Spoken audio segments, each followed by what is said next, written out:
Sigachi pharma unit అనేది అక్కడ ఏం తయారు చేస్తుంది, అసలు ఏం చేస్తా అంటే మైక్రో క్రిస్టలిన్ సెల్యులోజ్. ఈ మైక్రో క్రిస్టలిన్ సెల్యులోజ్ అనేది ఒక binder. Pharma industry, food industry, cosmetics industry, ఇలా రకరకాల ఇండస్ట్రీలో ఒక టెక్స్చరైజర్, బైండర్ గా వాడతారనమాట. ఇది హ్యూమన్ పైన, మనిషి పైన ఎటువంటి ప్రభావం చూపించదు, మనిషికి ఆరోగ్యానికి హానికరం కూడా కాదనమాట. ఇది ఒక బైండర్ ఎలిమెంట్ మాత్రమే, లేదా టెక్స్చరైజర్ ఎలిమెంట్ మాత్రమే అనమాట. ఇది కెమికల్లీ ఇనర్ట్ అంటారనమాట.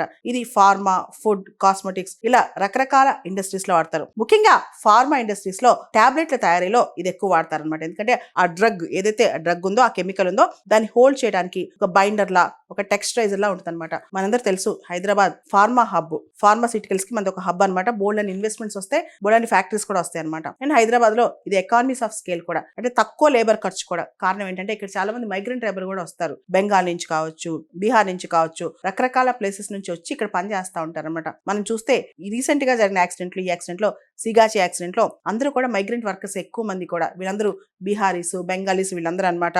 సో బేసిక్ గా ఇదంతా కూడా ఈ ప్రాంతంలో కొన్ని ఫార్మా కంపెనీస్ కూడా ఉన్నాయి. ఈ మైక్రో క్రిస్టలిన్ సెల్యులోజ్ ఇండస్ట్రీ అనేది బేసిక్ ఇండస్ట్రీ అనమాట. దీనివల్ల మిగతా ఫార్మా ఇండస్ట్రీస్ కూడా, అంటే బైండర్, టెక్స్చరైజర్ ఈజీగా దొరికింది కాబట్టి చుట్టుపక్కల మిగతా ఫార్మా ఇండస్ట్రీస్ కూడా బాగానే డెవలప్ అయ్యాయి. ఇది పాషమైలారం ఇండస్ట్రియల్ పార్క్ లో ఉంది. గవర్నమెంట్ ఇండస్ట్రియల్ పార్క్ కి చాలా బెనిఫిట్స్ ఇస్తే, అంటే బెనిఫిట్స్ ఎక్కువ ఇచ్చి అక్కడ ఇన్వెస్ట్మెంట్స్ కానీ ఇవన్నీ ప్రమోట్ చేస్తూ ఉంటుంది అనమాట.